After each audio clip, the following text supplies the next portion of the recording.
We live in a time of some really unsettling uproar and unrest in the country. I thought maybe this week we could take a look at positive change in cultures, how they got done.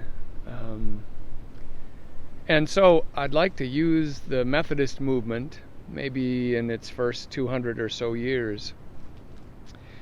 The first one relates to the way John Wesley read that parable in Matthew where Jesus says, there are going to be some people who are the sheep and some the goats. The goats are going to be people who don't ever visit the poor or those in prison.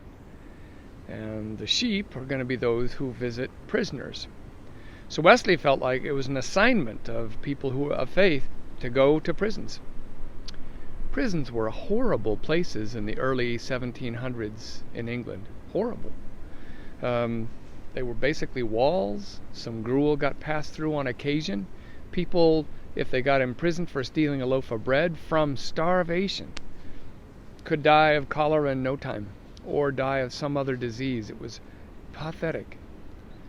But when the Methodists began to visit and see, they basically cried out, just nationally, screaming in uproar and unrest over the violation of human dignity that was the prison system in England in the 1700s.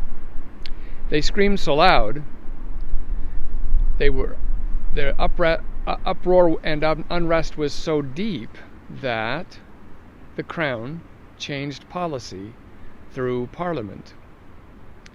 So, seeing people's experience shaped the Methodists that shaped the culture.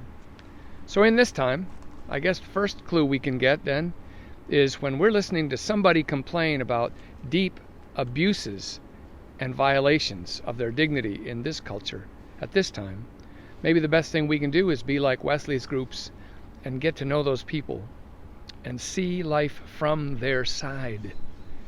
Listen to their journey and experience. So if you happen to be in a majority community or a community of privilege in any way, shape, or form, time to make some friends, even if it's remotely. God bless you, friends. You are love first.